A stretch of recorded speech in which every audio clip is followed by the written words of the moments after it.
Novel ini sangat mengingatkan kita kepada kematian.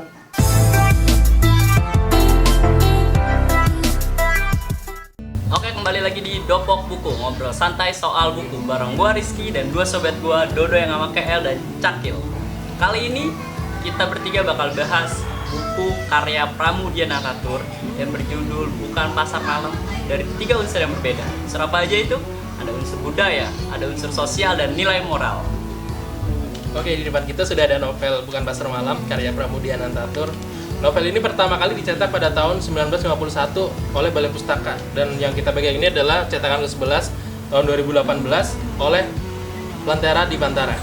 Novel ini berjumlah 104 halaman dan dibagi menjadi 16 bagian. Novel ini sudah mengalami alih bahasa di berbagai negara Eropa.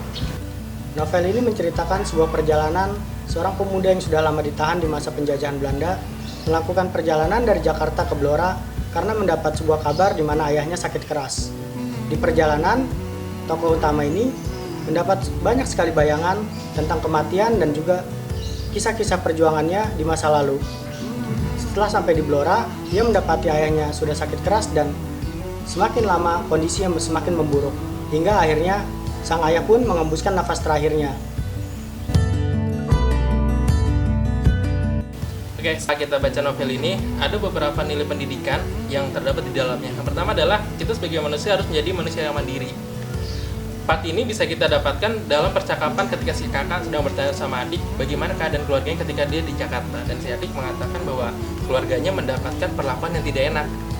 Padahal si ayah ini adalah salah satu tokoh revolusi pada zamannya.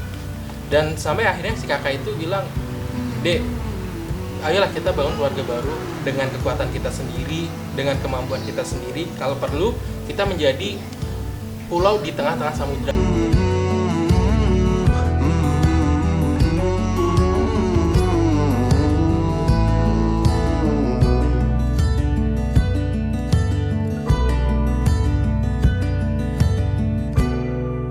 Hal ini bisa kita ambil kesimpulan bahwa kita sebagai makhluk sosial, tetapi kita juga harus menjadi pribadi yang baik, pribadi yang tidak mengandalkan orang lain.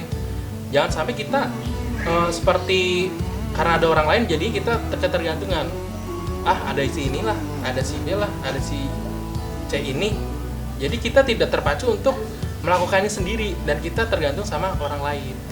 Yang kedua adalah kita selalu mendahulukan yang mempunyai nilai fungsi paling banyak. Hal ini kita bisa lihat di halaman 2 di mana sang ayah itu dulu saat masih zaman revolusi, zaman penjajahan, zaman perang juga, si ayah itu kekeh bahwa dia ingin mendirikan sekolah.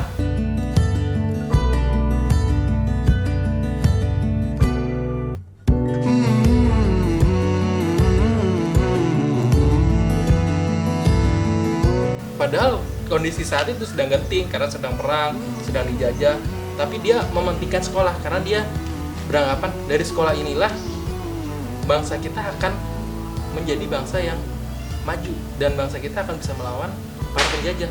Dan dengan sekolah ini menjadi senjata yang paling mutakhir pada saat itu, sehingga si tokoh ayah ini kekeh banget untuk mendirikan sesuatu yang berguna atau mempunyai fungsi paling banyak pada saat itu. Bagian selanjutnya adalah kita tidak boleh menyalahkan masa lalu. Hal ini bisa kita lihat pada bagian ketika si adik ini bercerita pada sang kakak ketika neneknya dia meninggal dulu, neneknya itu tidak mendapatkan perawatan yang layak atau selayaknya orang meninggal lah waktu itu.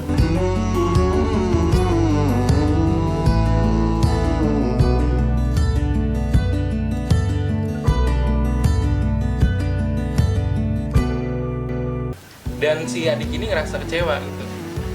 Padahal sebenarnya kita tidak boleh menyalahkan masa lalu. Alangkah baiknya kita menjadikan masa lalu itu sebagai pelajaran, agar di kemudian hari kita bisa mengambil sesuatu pelajaran dari masa lalu agar ke kemudian hari kita menjadi lebih baik.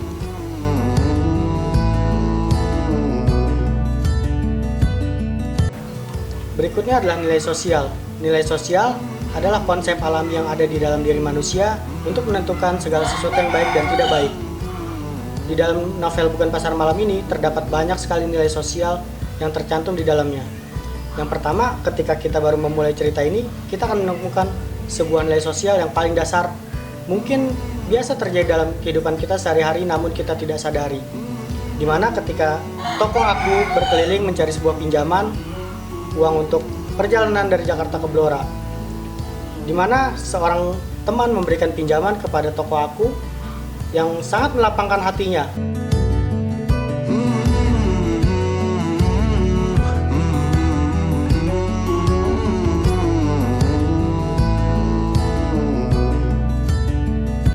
Dan ini jelas sekali ketika kita membutuhkan uang, sebuah pinjaman bisa menjadi sebuah hal yang sangat bernilai di masa itu.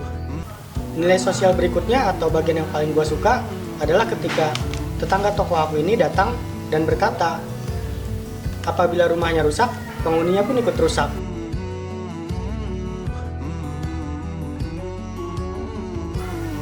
Di sini sangat filosofis banget, dan juga di sini kita bisa ngelihat kondisi psikologis seseorang dari rumahnya. Karena ketika rumah orang itu kumuh, kotor, pasti akan mengganggu kesehatan dirinya sendiri. Di part selanjutnya ada sebuah bagian ketika tokoh aku mengobrol-ngobrol panjang dengan adiknya tentang perbedaan budaya yang sangat kentara antara masyarakat di desa yang sangat aware pada hal-hal yang detail seperti tetangga dan juga lingkungan.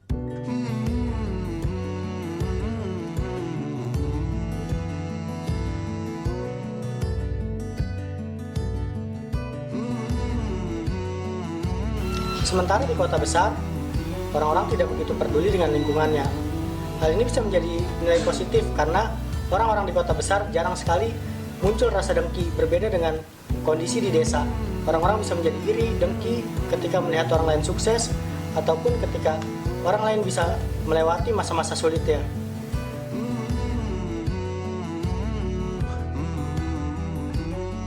Oke, kali ini gue bakal bahas nilai budaya yang terdapat di novel Bukan Pasar Malam karya Pramudiana Akatur. Nilai budaya adalah nilai-nilai yang tertanam di masyarakat sejak dahulu kala.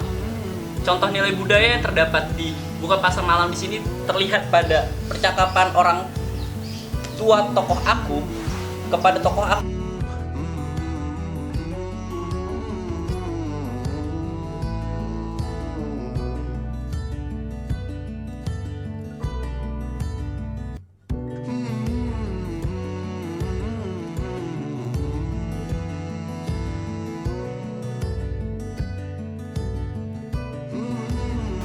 Pernikahan beda budaya bukanlah suatu momok yang menakutkan bagi kita semua. Tergantung bagaimana kita dan pasangan kita bisa berkomunikasi dan mendiskusikan serta memiliki toleransi yang tinggi. Yang kedua adalah perbedaan watak dan sikap, di mana antar suku pasti memiliki perbedaan. Entah itu suku Jawa, suku Sunda, suku Batak, dan lain sebagainya, pasti akan mengalami perbedaan-perbedaan. Yang ketiga adalah keluarga, di mana keluarga merupakan hal yang sangat penting dan sangat krusial, di mana keluarga pasangan kita dan keluarga kita belum tentu memiliki kecocokan dari segi budaya, di mana keluarga kita memiliki budaya yang berbeda dengan keluarga pasangan kita. Hal itu perlulah didiskusikan dengan baik, perlu dikomunikasikan dengan baik agar tidak terjadi kesalahpahaman. Pesan gue buat teman-teman semua yang punya pasangan yang beda budaya, kalian perlu komunikasi antar keluarga pasangan kalian dan individu kalian masing-masing. Karena buat gue sendiri, cinta itu tidak memandang budaya, status sosial atau apapun. Karena bagi gue sendiri, cinta itu tidak mengenal suku, budaya, status sosial atau apapun.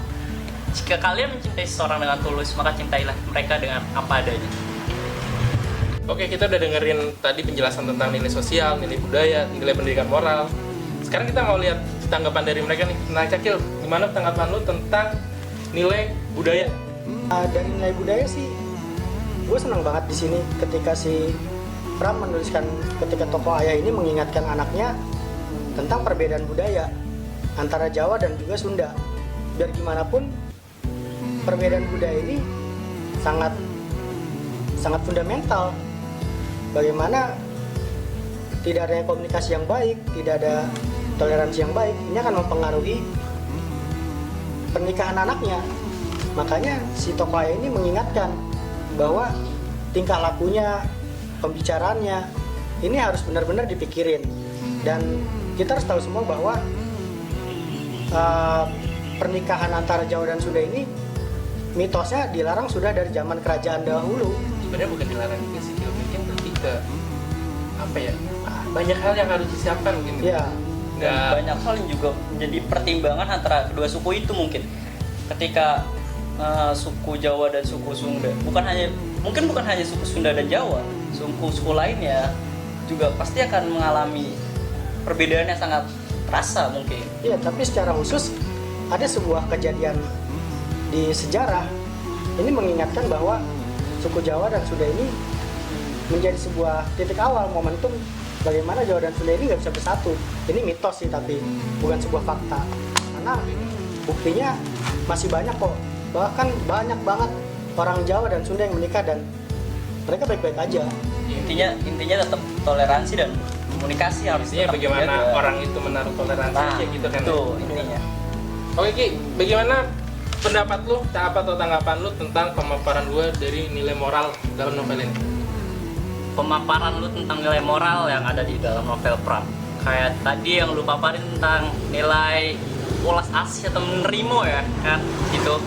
Terus mementingkan sesuatu yang lebih penting dari yang lebih penting mungkin. Mementingkan yang lebih penting daripada yang penting. Ya, itu mementingkan sesuatu yang lebih penting daripada hal yang lebih penting itu menjadi pembelajaran buat kita. Kita sering kali nih ya, apalagi khususnya kita semua nih anak-anak muda, sesuatu yang kita anggap itu penting tapi belum tentu itu benar-benar penting buat kita, tapi kita memaksakan atau mengatakan kekeh dengan pendapat kita ini loh penting, tapi padahal ada hal-hal yang lebih penting yang harus kita persiapkan, yang harus kita pikirkan terlebih dahulu, kayak gitu sih. Biar tahu itu penting gimana? Biar tahu itu penting, lu harus tahu apa sih yang menjadi apa ya? Prioritas. Nah, menjadi prioritas lu. Fungsi prioritas lu sekarang apa? Fungsi lu apa? Bukan fungsi gua dong. Ya, fungsi Fungsi yang lu pentingin itu apa? Nah, Yang sedang lu butuhkan berarti sekarang. yang jelas sih lu harus tahu prioritas lu dulu. Oke. Jangan sampai lu kesampingkan prioritas lu untuk sesuatu yang lu anggap tanda kutip lu anggap itu penting, padahal itu belum tentu penting buat lu. Karena ego. Nah, Jadi sebenarnya tinggal gimana literasi kita sih, bagaimana cara kita membaca situasi, Nah. apa yang harus kita lakuin, apa yang harus kita pertimbangkan, Betul. Nah itu yang harus kita lakukan. Sekarang tanggapan lu dong tentang nilai-nilai sosial yang udah gue paparin tadi dari novel Bukan Pasar Malam ini.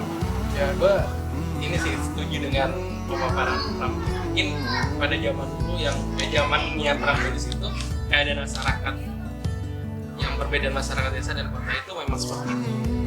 Ada yang lebih dominan perhatian, ada yang lebih dominan dan cueknya. Jadi ada yang mungkin karena perhatian itu orang salah menafsirkan.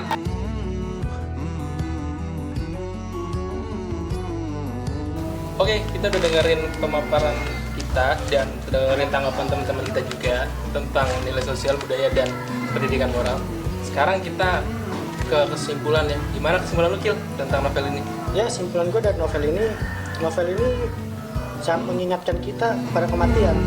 Dan 3 kali juga sang penulis ini mengingatkan kita bahwa dan di dunia ini manusia bukan berduyun-duyun lahir dan berduyun-duyun juga pulang. Seperti dunia di dalam pasar malam, seorang-seorang datang dan seorang-seorang pergi, dan yang belum pergi resah nyawanya akan terbang kemana suatu saat. Dan kesimpulannya juga di novel ini kan menceritakan tentang kehidupan masa malam yang dianalogikan kehidupan sehari-hari ya. Dan di situ yang paling gue suka adalah quotes tentang di dalam rumah yang rusak maka penghuninya juga rusak. Jadi memang itu sesuatu yang seperti nyata sampai sekarang pun ketika rumah Selain filosofis ya. selain filosofis, ketika rumah lu berantakan ya kayaknya penghuninya juga rusak, rusak juga. berantakan juga. kesehatan yang terganggu. Oke, kita udah dengerin semua kesimpulan dari teman-teman gua. Buat lo yang penasaran sama alur cerita ini, lo boleh beli buku ini di toko buku manapun.